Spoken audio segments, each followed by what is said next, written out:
ادوس هنا عشان اللايف.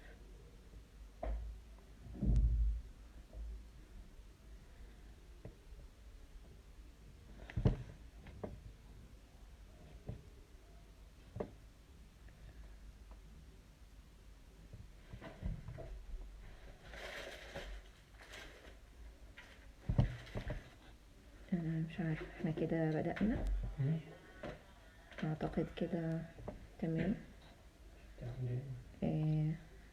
يا ريت مساء الخيرات.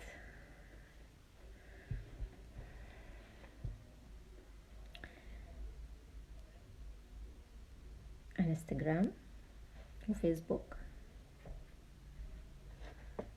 تمام. ايه الاخبار؟ طمنوني على الصوت والصورة،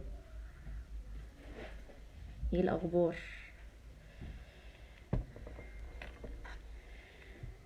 الصوت والصورة كويسين؟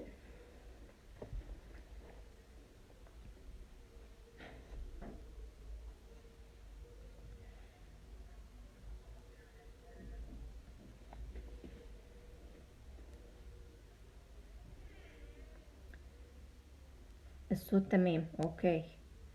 انستجرام الصوت تمام. الفيسبوك طمنوني الصوت والصورة واضحين؟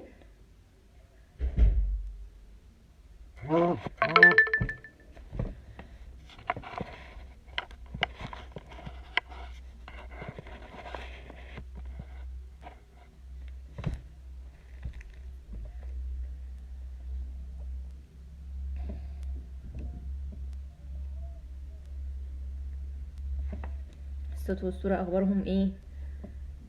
انستجرام تمام. الفيسبوك بقى نبدأ.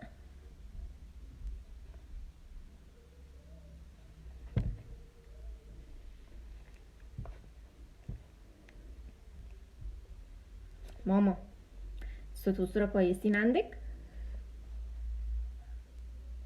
حبيبتي طمنيني الصورة والصوت واضحين؟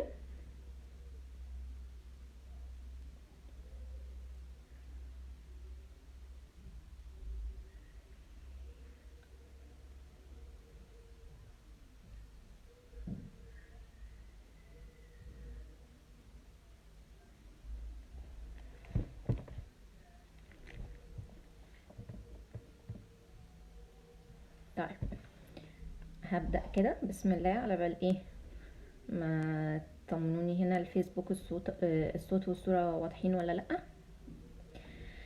طيب احنا النهاردة اللايف بتاعنا تمام زي الفل، تمام اوكي ماشي يا ماما. اللايف انا سميته الاصنام في زمن الكورونا. طيب هو الاسم يبدو فانتازيا شوية، بس هو يعني ده اللي انا حاساه يعني، او ده اللي انا لقيته مناسب للي انا عايزة اتكلم عنه. انا كنت من فترة على البيج هنا على الفيسبوك، كنت قلت انه في سورة قصيرة في القرآن مكونة من 4 آيات. انا بالنسبة لي في الاحداث اللي احنا بنمر بيها دلوقتي والفيروس وكده، فيروس كورونا وكده، يعني نزلت عليا زي ما يكون يعني بتوصف لي الاحداث اللي بتحصل، او مش بتوصف لي الايات بتاعتها. بالنسبة لي انا كانت زي الهام، او اقدر اقول اوحت لي بافكار معينة بت يعني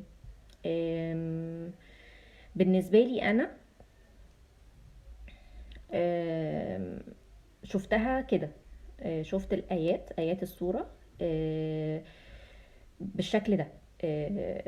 فيها الاسباب اللي احنا بنمر بيه دلوقتي، ايه الحكمة منه، واحنا المفروض نعمل ايه. تمام. عايزة بس اظبط هنا كده.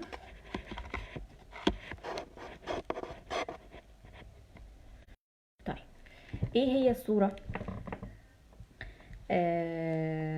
هي سورة قريش. تمام. بسم الله الرحمن الرحيم. لإيلاف قريش إيلافهم رحلة الشتاء والصيف فليعبدوا رب هذا البيت الذي أطعمهم من جوع وآمنهم من خوف. على نسقطها على الأحداث اللي احنا بنمر بيها دلوقتي. أولا أنا بشوف إنه هي الآية بتتكلم بداية كده عن إيلاف النعم، إن احنا أنا بشوف إيلاف النعم إزاي. أنا بشوف إيلاف النعم بيودينا في ناحية، يعني في ناحيتين، يا إما كده يا إما كده. إيه هما؟ أول سكة أو أول طريق، إنه إن إحنا النعمة من كتر ما هي موجودة في حياتنا ومتوفرة وبقينا متعودين عليها، وصلنا لمرحلة ان احنا ألفناها بمعنى ان احنا بقينا متعودين عليها، فما بقيناش حاسين بقيمتها. تمام. وده اللي شوشو حبيبتي وحشتيني. وفكرة إيلاف النعمة هي ده بقى اللي بيودينا ناحية الشكوى. من يعني احنا في الأول كده ايه، تعالوا كده ايه نتتبع مراحل النعمة في حياتنا. حاجة احنا بنبقى مثلا بنرجوها او بنبقى عايزينها، ربنا بيكرمنا بيها وبتجيلنا، بقت نعمة في حياتنا، بنفرح بيها قوي في الأول وبنبقى حاسين بيها وبقيمتها، وبعد فترة من التعود عليها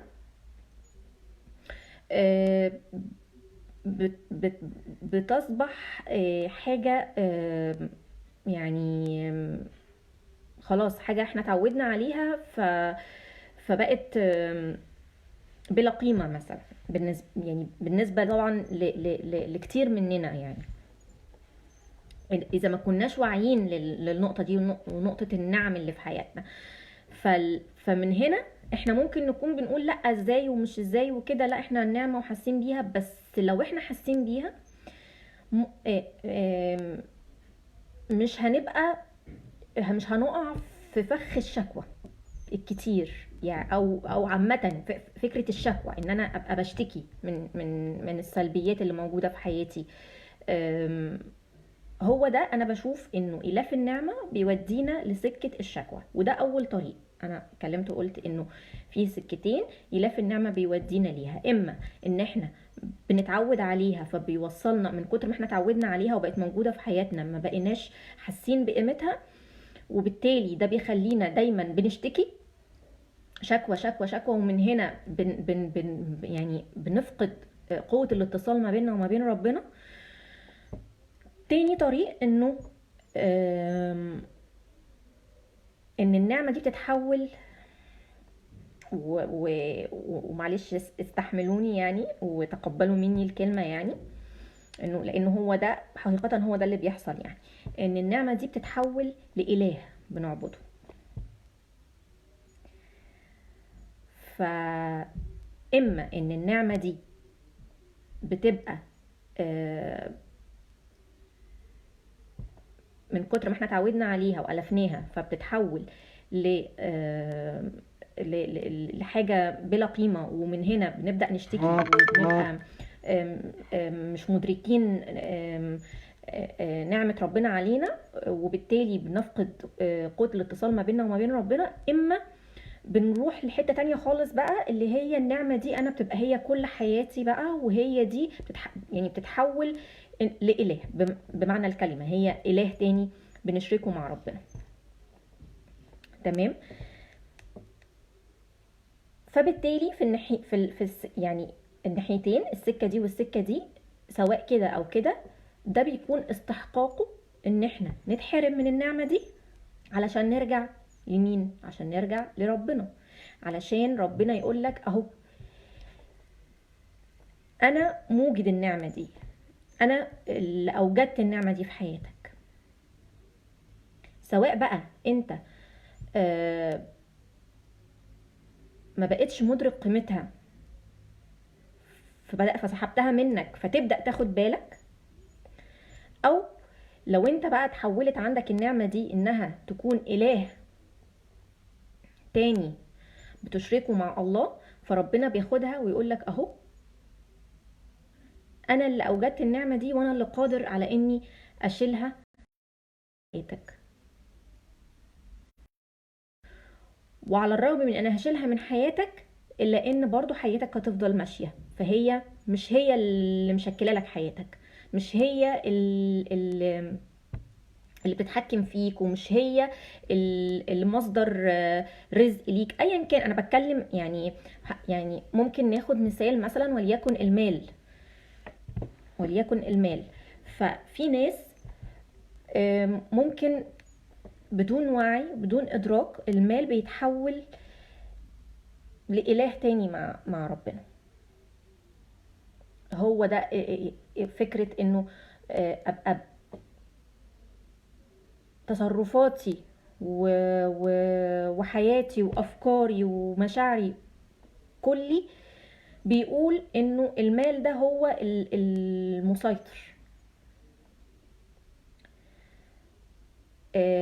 وبالتالي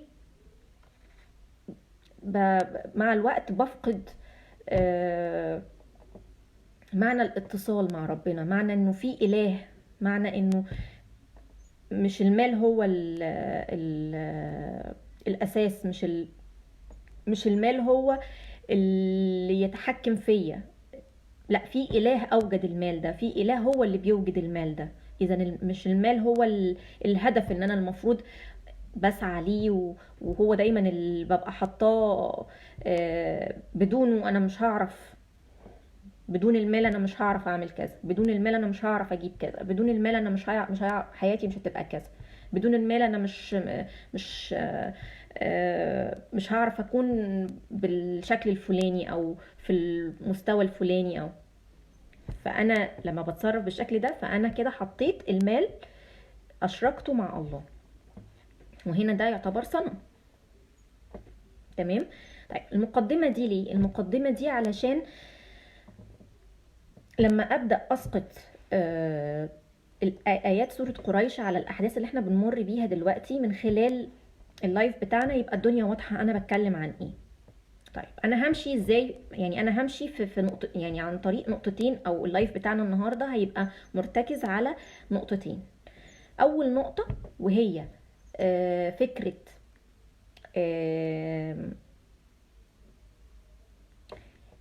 هو ازاي احنا ممكن نكون إلاف النعم هو اللي وصلنا للي احنا فيه دلوقتي. ودي هتبقى تحت بند إدارة أفكار ومشاعر، هبدأ أدير أفكاري وأبدأ أدير مشاعري. وتاني نقطة وهي إنه إيه الأكشن المفروض أخده. خلاص أنا بدأت أفكر، بدأت أدير أفكاري ومشاعري، طيب أنا المفروض أعمل إيه بقى؟ إيه الأكشن المفروض يتاخد؟ فأول نقطة وهي إدارة الأفكار وإدارة المشاعر.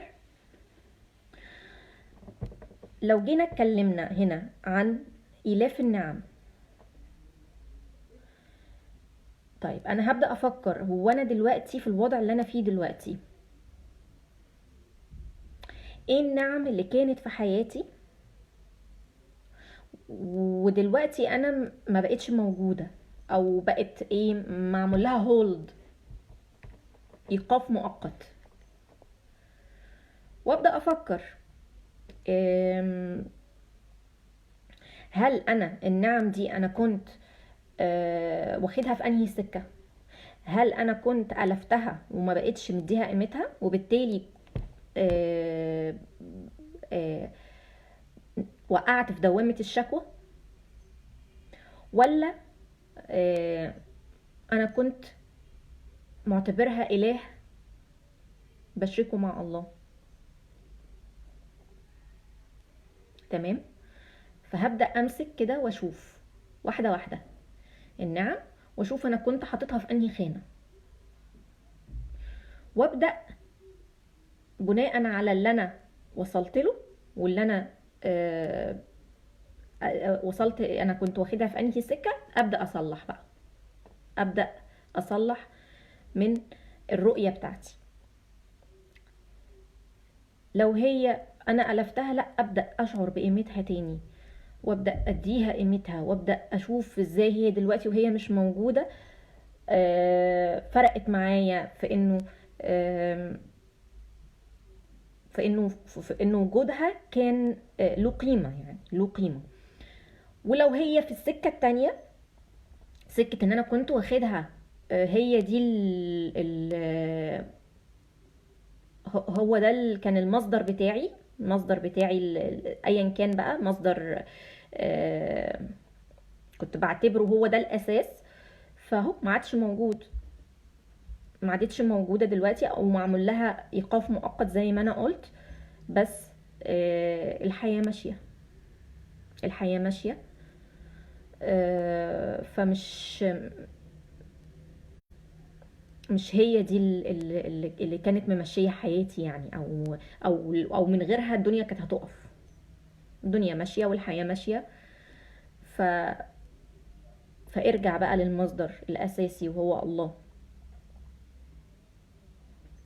تمام. فربنا هنا بيقول في الايات: لإيلاف قريش إيلافهم رحلة الشتاء والصيف. فانا بعتبر رحلة الشتاء والصيف هنا المقصود بيها النعم، يعني من مقصود بيها، مش مقصود بيها، انا ما بفسرش بس عشان ما حدش يفهمني غلط. اقصد في الاسقاط اللي انا اسقطته هنا على الحدث اللي احنا بنمر بيه. تمام. دي حاجة، دي رؤيتي، يعني دي رؤية خاصة بيا انا، وانا بشرككم معايا فيها. فهي الاسقاط اللي نزل عليا انا هنا في الايات انه رحلة الشتاء والصيف اللي بيمثلها في الحدث اللي احنا بنمر بيه هنا دلوقتي هي النعم والحياة اللي احنا كنا عايشينها قبل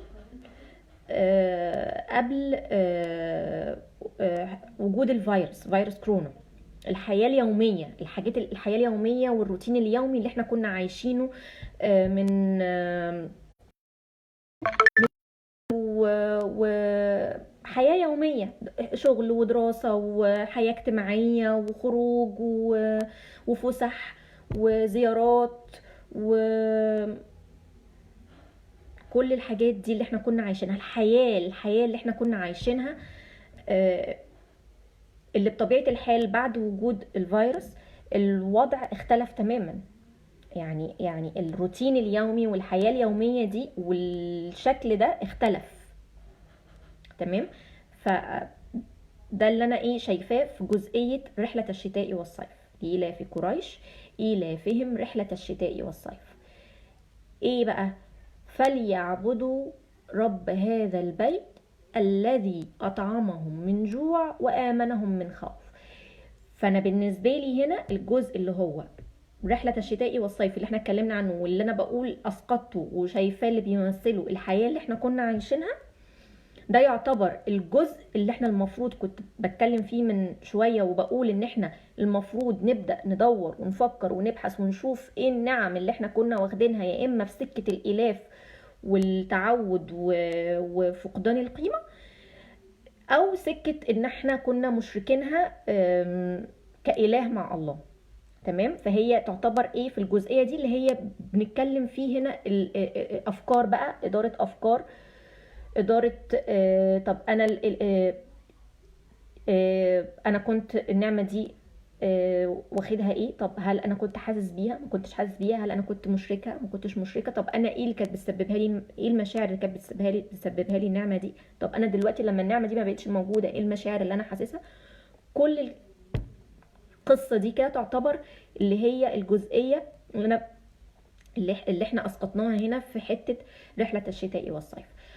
النقطه اللي بعد كده اللي هي الايه اللي بعد كده اللي ربنا بيقول فيها فليعبدوا رب هذا البيت الذي اطعمهم من جوع وامنهم من خوف. فليعبدوا رب هذا البيت، هنا الجزئيه بقى اللي هي هنبدا فيها نتكلم على فكره انه ايه الاكشن المفروض يتاخد دلوقتي. خلاص احنا اول نقطه بدأنا نبحث وندور ونشوف احنا كنا في انهي خانة، كنا بنعمل ايه غلط. تمام، خلاص حددنا وعرفنا. طيب ايه اللي بعد كده بقى؟ ماذا بعد؟ فليعبدوا رب هذا البيت. وهنا انا بسقط الآية دي انه ربنا بيقول لنا انه مش انت بقى ألفت الحياة كانت واخداك، او انت يعني الحياة، الشغل، البيت، الولاد، الفلوس، المستقبل، فسح، الأهل، الزيارات، الحياة دي كانت واخداك وكنت ألفتها، يعني بقت حاجة روتينية عايشها، سواء بقى زي ما احنا اتكلمنا ألفتها وما بقتش مديها قيمتها، او كنت وصلت لمرحلة انه مشركها مع الله، او الاتنين داخلين مع بعض في تشابك. فلا، تعالى هنا بقى، تعالى معلش هنا. فليعبدوا رب هذا البيت. الله، انا لا اله الا هو، انا رب كل الحاجات دي، انا رب الحياة اللي انت كنت عايشها دي، اعبدني انا، ارجع لي انا.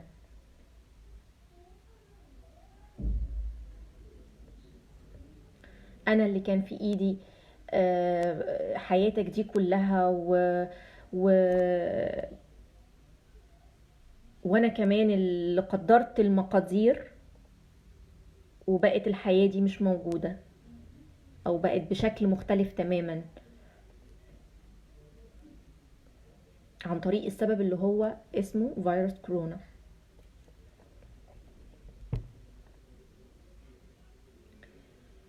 فلو كنت انت وصلت لمرحلة في حياتك اللي هي ما قبل الفيروس بقى، ان انت كنت بتتعامل مع الاحداث دي كلها، او مع الحياة دي، سواء شغل، سواء مال، سواء اولاد، سواء منصب، سواء اهل، على انهم هم دول حياتي، هم دول حياتي وكل تركيزي. وصلت لمرحلة ان انت بقيت تشركهم مع الله، وصلوا لمرحلة في حياتك ان هم بقوا اصنام. فلا، استنى بقى كده بالراحة شوية، تعالى ستوب، هولد، ارجع لي انا، الله. فليعبدوا رب هذا البيت، ايه؟ الذي اطعمهم من جوع وامنهم من خوف. اوبا، ده احنا دلوقتي فيروس كورونا وقاعدين في البيت، شوف احنا بقالنا قد ايه. طب والشغل كده، طب والحياة، طيب الحياة كده هنعمل ايه؟ طب الشغل يا جماعة، طب الفلوس، طب احنا الفلوس هنجيب فلوس منين؟ ناكل منين؟ طب الولاد، صح ولا لأ؟ احنا يعني هي دي السكة اللي احنا دخلنا فيها مع بداية وجود الفيروس. يعني انا مش هتكلم طبعا، مش الكل، بس المعظم كده. واحنا كطبيعة بشرية غصب عننا الحاجات دي يعني هتهجم علينا، الافكار دي هتهجم علينا. بس الفكرة بقى هنا الفرق، في ناس ودي بقى اللي هي الناس اللي بتتأمل دايما، بتتأمل في الوضع اللي حاصل، بتتأمل وتفكر وتتدبر وتحاول تطلع الحكمة من اللي بيحصل، وتبقى دايما عندها عقيدة كده، او عندها اعتقاد راسخ انه مفيش حاجة كده، يعني مفيش حدث بيحصل كده، ومفيش حاجة اسمها ربنا عايز يعذبنا لمجرد العذاب، لا، او عايز او غضب وخلاص لمجرد الغضب، لا، لا خالص. ومن هنا بتيجي الرؤية لفكرة انه الله رحيم، فكرة انه الله رحيم. الله بيبعت لنا الرسائل، الله بيبعت لنا الرسائل، عايز يلفت نظرنا لحاجات معينة كانت غايبة عننا، او احنا كنا يعني الحياة كانت واخدانا، كنا في غفلة. تمام. فهي الفكرة هنا انه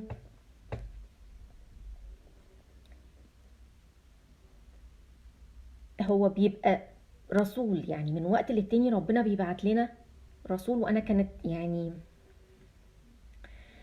الجملة دي كانت اتقالت في بوست الدكتور احمد عمارة. انا بحترم جدا دكتور احمد عمارة، والحقيقة هو من الناس يعني اللي اثرت جدا في حياتي وفي شخصيتي.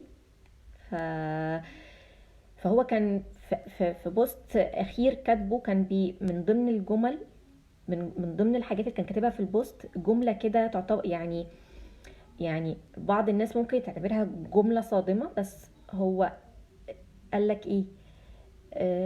الرسول كورونا.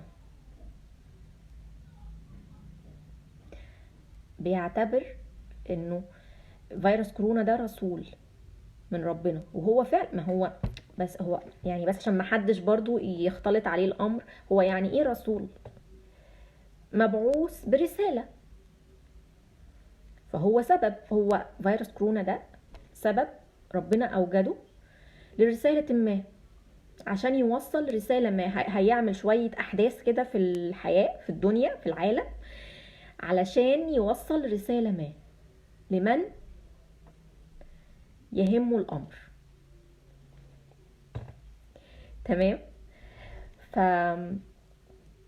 فهو الفكرة انه يعني نرجع تاني للنقطة اللي انا كنت بقولها، انه هو هو ربنا يعني الله رحيم، الله رحيم. الله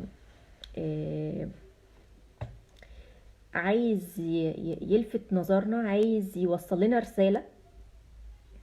فياريت احنا نبقى فاهمين ده، مدركين ده، لانه ده بيفرق في تناول الاحداث تماما وفي وقعها على الشخص. تمام. فكنت بقول ايه؟ كنت بقول انه فكرة انه بقى لما انا اكون عندي المعتقد ده راسخ، وانه ربنا رحيم، وانه مفيش حدث بيحصل كده الا لو لازم يكون له حكمة، ومن وراه رسالة ربنا عايز يوصلها. اذا خلاص تمام، ماشي يا رب، انا هقعد وهفهم الرسالة، وهجتهد اني افهم الرسالة. ومفيش حد هيجتهد انه يفهم الرسالة الا وربنا هيهديه لانه يفهمها، ويطلع من الحدث افضل من قبله. ف فخدوا بالكم ما تقعوش في فخ الخوف والقلق والرعب والتوتر، ونبقى احنا طول الوقت قلقانين، ويا ترى الدور على مين، ويا ترى هو بنخف منه ولا ما بنخفش منه، ويا ترى كم حد مات، ويا ترى. ما تقعوش في الفخ ده.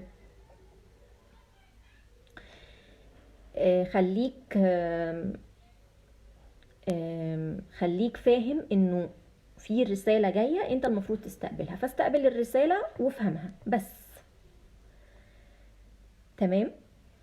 أم، احنا كده خلاص عرفنا احنا دلوقتي الحدث ده حاصل علشان في رسالة ما ربنا بيوصلها لنا، واحنا المفروض نفهمها، ومش هنفهمها الا اولا بانه نطلق النية.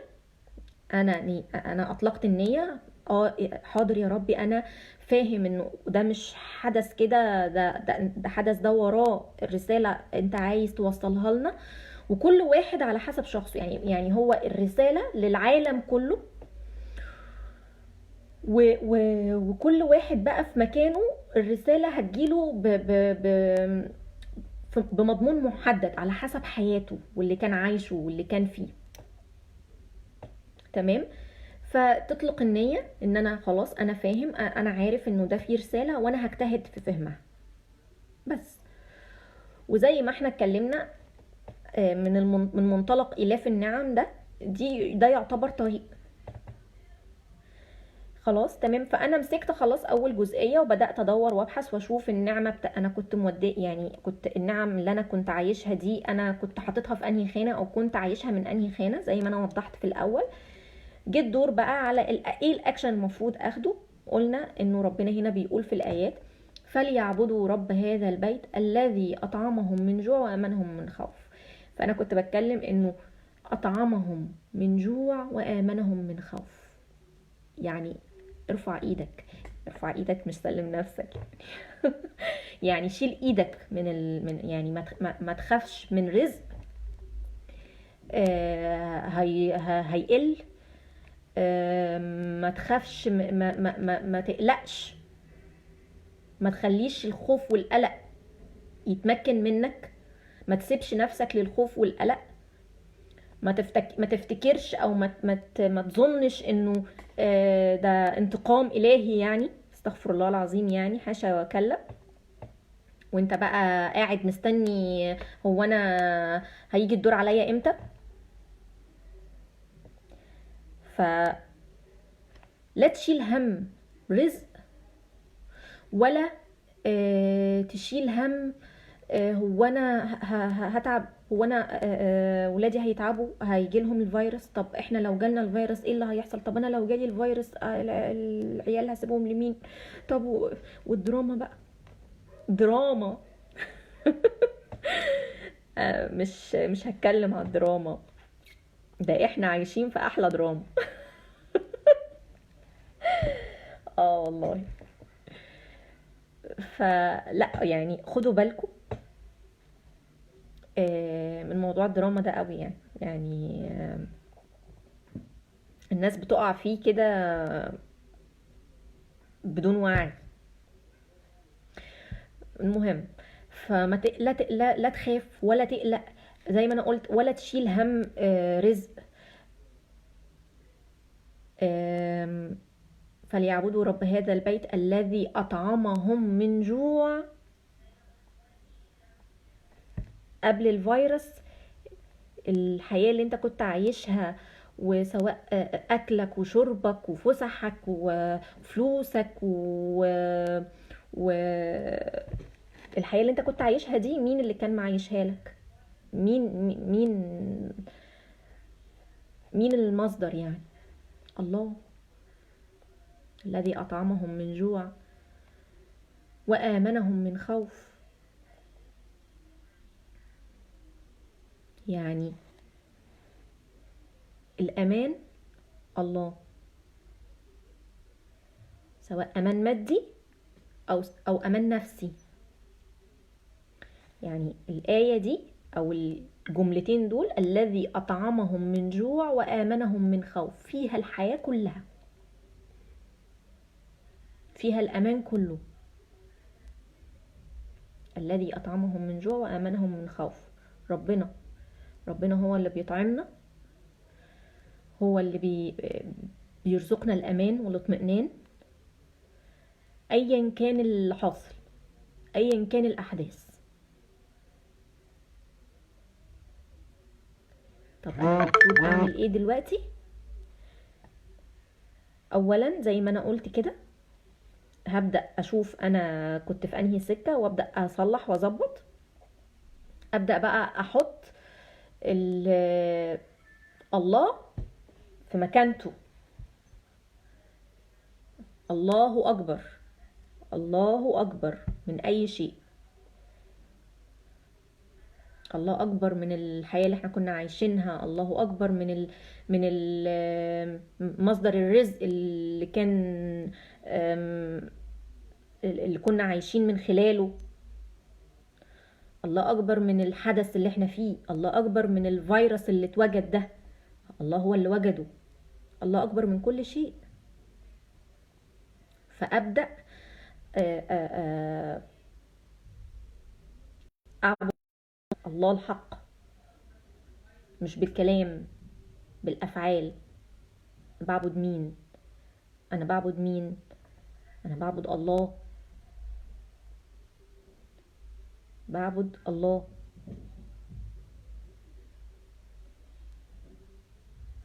الله هو الذي يطعمني من جوع و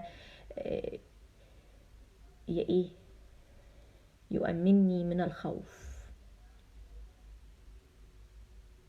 يعني بجانب الله لا في جوع ايا كان الجوع، ولا في خوف. مفيش مكان لا مشاعر قلق ولا مشاعر توتر ولا مشاعر خوف احنا اللي بنعيش نفسنا فيها. احنا اللي بنعيش نفسنا في المشاعر دي، بالرغم ان ربنا بيطمنا وبيقول لنا هو الذي أطعمكم من جوع وآمنكم من خوف.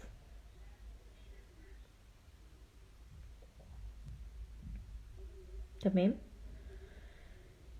طيب، يبقى أنا المطلوب مني إيه دلوقتي بعد أول نقطتين إحنا قلناهم؟ وهي إن أنا بفكر كده مع نفسي وأشوف أنا فين.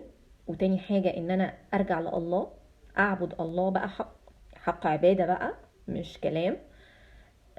فليعبدوا رب هذا البيت الذي أطعمهم من جوع وآمنهم من خوف. وأعرف إن هو المصدر الوحيد لكل رزق وأمان،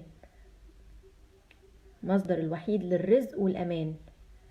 مش بس أعرف، لأ، وأعيش الجملة دي، أعيشها بأفعالي. دايما أفكر نفسي كل ما أجي أقع في فخ الأفكار بتاعة طب والفلوس، طب والشغل، طب أو في فخ القلق والخوف، إيه ده، مين مات، مش عارف إيه، الفيروس بتاع، أرجع للنقطتين دول.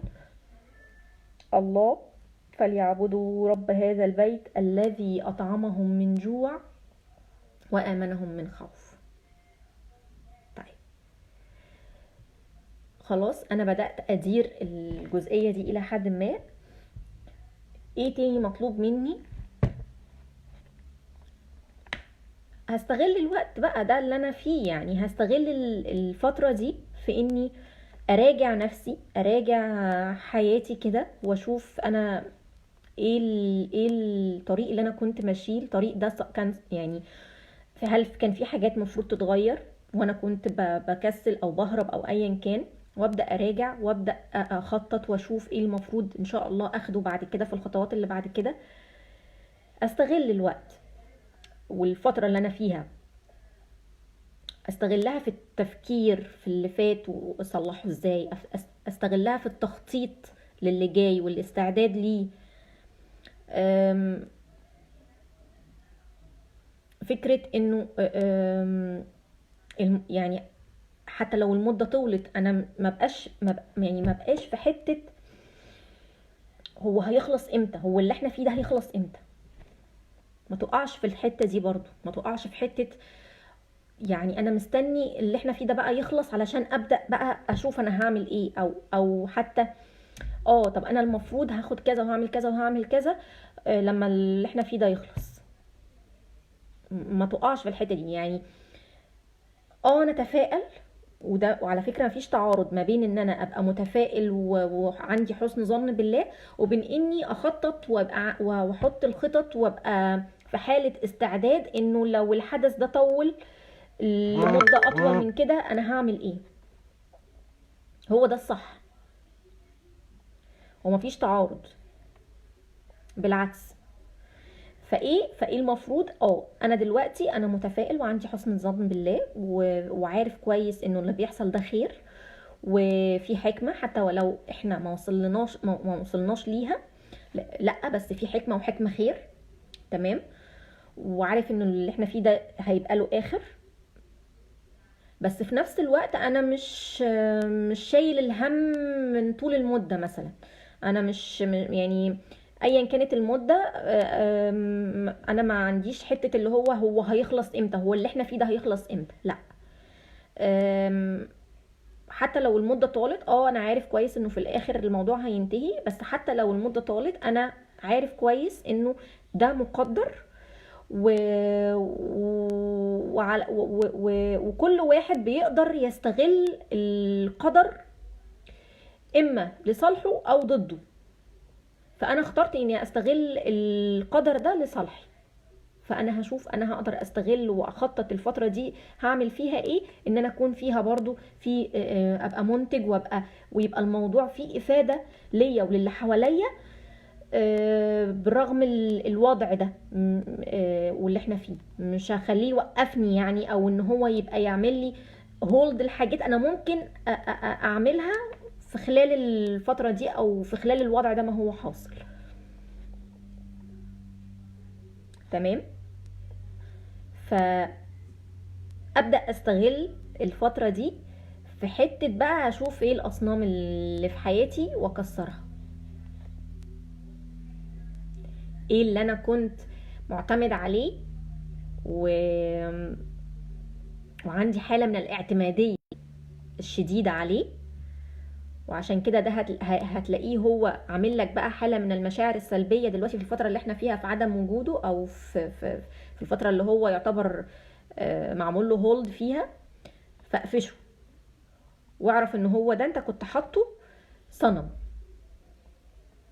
فكسره وارجع لربنا.